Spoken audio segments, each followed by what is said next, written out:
ಬೆಳಗಾವಿ ತಾಲೂಕಿನ ಹಿಂಡಲ್ಗ ಗ್ರಾಮದಲ್ಲಿರುವ ಕೇಂದ್ರ ಕಾರ್ಯಾಗೃಹಕ್ಕೆ ರಾಜ್ಯ ಮಾನವ ಹಕ್ಕುಗಳ ಆಯೋಗದ ಅಧ್ಯಕ್ಷ ಶ್ಯಾಮ್ ಭಟ್ ಬುಧವಾರ ದಿಢೀರ್ ಭೇಟಿ ನೀಡಿ ಪರಿಶೀಲನೆ ನಡೆಸಿದರು.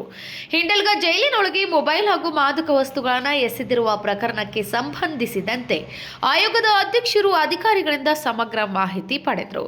ಜೈಲಿನ ಮುಖ್ಯ ಅಧೀಕ್ಷ ಕೃಷ್ಣಮೂರ್ತಿ ಅವರಿಂದ ಘಟನೆ ಕುರಿತು ವಿವರ ಪಡೆದುಕೊಂಡ ಶ್ಯಾಮ್ ಭಟ್ ಕೈದಿಗಳ ಭದ್ರತೆ, ಜೈಲು ವ್ಯವಸ್ಥೆ ಹಾಗೂ ಮೇಲ್ವಿಚಾರಣಾ ಕ್ರಮಗಳ ಕುರಿತು ಪ್ರಶ್ನಿಸಿದರು. ಇದೇ ವೇಳೆ ಜೈಲಿನಲ್ಲಿರುವ ಕೈದಿಗಳ ಕುಂದುಕೊರತೆಗಳನ್ನು ಆಲಿಸಿ ಊಟೋಪಚಾರ, ಆರೋಗ್ಯ ಸೌಲಭ್ಯ ಸೇರಿದಂತೆ ಮೂಲಭೂತ ಸೌಕರ್ಯಗಳ ಬಗ್ಗೆ ಪರಿಶೀಲನೆ ನಡೆಸಿದರು. ಪರಿಶೀಲನೆ ಸಂದರ್ಭದಲ್ಲಿ ಮಾನವ ಹಕ್ಕುಗಳ ಆಯೋಗದ ಸದಸ್ಯ ಎಸ್.ಕೆ. ವಂಟಗುಡಿ, ಅಲ್ಪಸಂಖ್ಯಾತ ಇಲಾಖೆಯ ಜಿಲ್ಲಾ ಅಧಿಕಾರಿ ಎಫ್.ಯು. ಪೂಜೇರಿ ಹಾಗೂ ತಹಸೀಲ್ದಾರ್ ಬಸವರಾಜ ನಾಗರಾಳ್ ಉಪಸ್ಥಿತರಿದ್ದರು.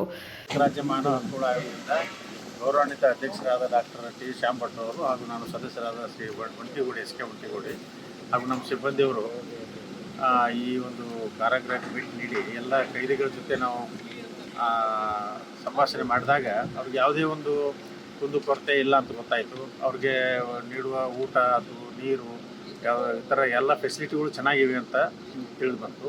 ಆಮೇಲೆ ಒಳಗಡೆ ನೋಡಿದಾಗ ಇವರು ಜೈಲ ಅಧೀಕ್ಷಕರು ಏನಿದ್ದಾರೆ ತುಂಬ ಚೆನ್ನಾಗಿ ಪ್ರಿಮೈಸಸ್ ತುಂಬ ಕ್ಲೀನಾಗಿ ಇಟ್ಟಿದ್ದಾರೆ ಮತ್ತು ಪ್ರತಿ 6 ತಾಸುಗೊಮ್ಮೆಲ್ಲ ಕ್ಲೀನ್ ಮಾಡಿ ಇಡೋದ್ರಿಂದ ಒಳಗಡೆ ಒಂದು ಶಾಂತವಾದ ವಾತಾವರಣ, ಕ್ಲೀನ್ಲಿನೆಸ್ ಚೆನ್ನಾಗಿ ಮೇಂಟೈನ್ ಮಾಡಿದ್ದಾರೆ.